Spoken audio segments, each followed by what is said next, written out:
Cage Nation TV is brought to you by Lion Country's Rock Station 105.9 Quick Rock. Streaming worldwide at 1059quickrock.com. It's Lion Country's Rock Station 105.9 Quick Rock. Coming up this Sunday night in Pittsburgh, the Steel City, the Consol Energy Center. It is UFC Fight Night. It's the first time in 5 years that the UFC has been back to the Steel City. It is this Sunday night, February 21st. You can catch the action starting at 7 p.m. with the prelims, 8 o'clock with the main card on Fox Sports 1. The main event, Cowboy versus Cowboy. Donald Cowboy Cerrone taking on Alex Cowboy Oliveira. And my guest at this time will be taking on Augusto Mendez. He is undefeated. He's been a pro since 2012. 6 wins by KO, 4 in the first round. He's gone the distance only once. 32-1 as an amateur boxer, 4-2 in amateur MMA, 7-0 as a pro. And I've had the privilege of seeing this guy fight on a couple of occasions for a couple of promotions in Pittsburgh. Cody, No Love Garbrandt, how are you, sir? Doing great. How are you? I'm doing great, Cody. Now, you fought for promotions in the Pittsburgh area, notably for Pinnacle FC, and you had an incredible bout against Dominic the Honey Badger Mazzata for Gladiators of the Cage. What is it like to return to the Steel City in Pittsburgh and be on the card of the most elite name in all of MMA? Yeah, it's nice. It's nice to come back. You know, everything, matched up, and the timing was perfect. You know, everything comes in for full circle. So, like I said, I had my pro debut here in the Steel City. I had a lot of my, majority of all my professional bouts here in the Steel City. And it's great to come back on the biggest stage of my career and be able to fight in somewhere where I got my start, my professional start. So I'm very excited, been super excited and motivated at all can to be able to come back here and give a show to my fans. Now, what inspired you to get into fighting? I don't know. I would say my mom put me and my older brother in wrestling when we were younger, kind of a way to, and as an outlet to, we were close in age and always fighting each other. So I'd say that wrestling transpired, and my uncle was a boxer. He has over 100-some fights, and he's always in the gym. We were never allowed to go to the gym. My mom never wanted us to box, but my uncle would always sneak us there to the gym. So that's something that we like. He was our father figure at the time in our life. And so I think just being in the gym, being around it, growing up wrestling, growing up, fighting, neighborhood friends, and at a young age, just I always loved to fight. I think growing up with the older brother too, always fighting over, sometimes over meals and whatever we fought about. I just never shied down from fight. Just something that always, aroused me. It was something that I was attracted to, fighting. And then I finally taught my mom to let me box, and I started boxing at 15 years old.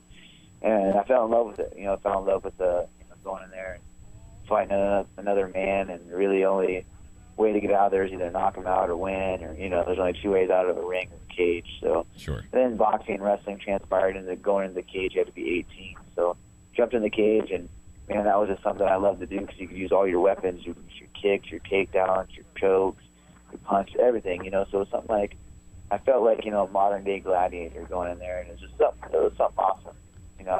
I loved being in there, loved fighting, and so I just was gravitated towards, every aspect of it, the violence, the training, the discipline it took to, be a fighter. I fell in love with it. Now, we have a limited time with you, so I'm just going to get right to it. Your opponent this Sunday was scheduled to be John Lanker, but recently that changed, and now you're facing Augusto Mendez, who's also undefeated at 5-0. How does that affect your training and strategy going into the fight this Sunday? You were prepared to fight John Lanker, and now you have to face a completely different opponent. How does it affect the training and the strategy going into this? It really doesn't affect too much of the strategy or the my training. I've trained hard, mentally, physically. It's the best I'll be here on Sunday, 21st. It's a different little style as far as, Lineker was a brawler, and this guy is a, world-class jiu-jitsu practitioner. It plays right into my hand, when the UFC, we talked to the UFC about, what was going to happen. I said I wanted to stay on the card, my fans deserve it.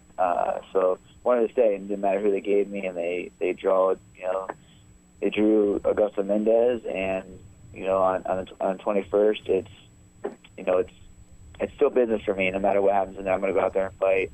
I'm a smart fighter. This ain't my first rodeo.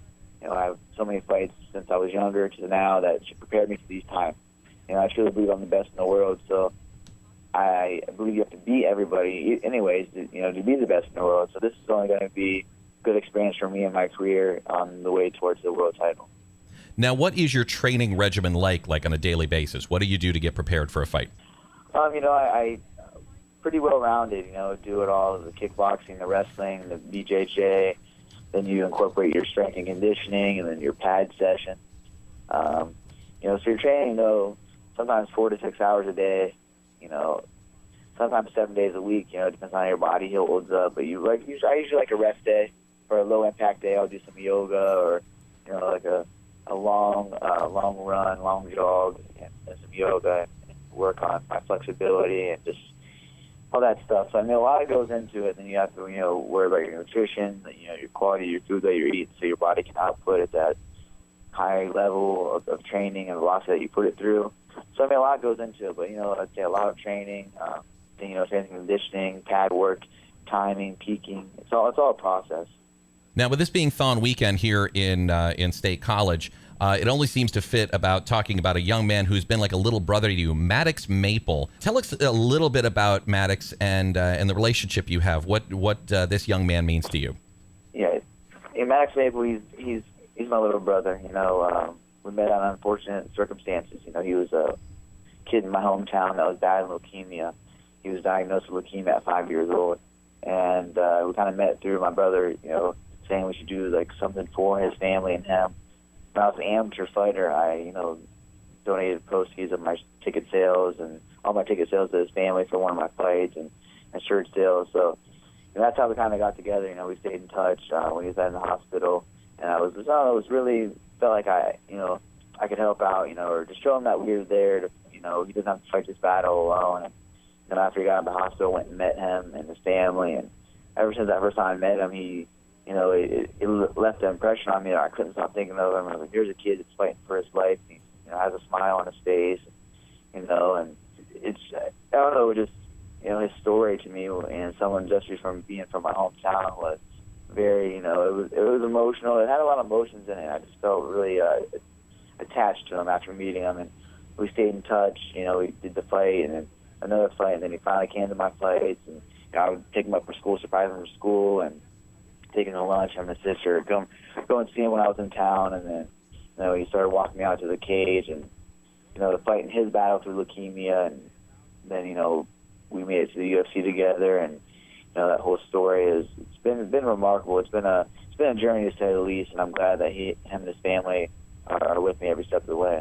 And really quick to wrap up, after this Sunday, what is next for you, Cody? No Love Garbrandt. What can we expect to see from you?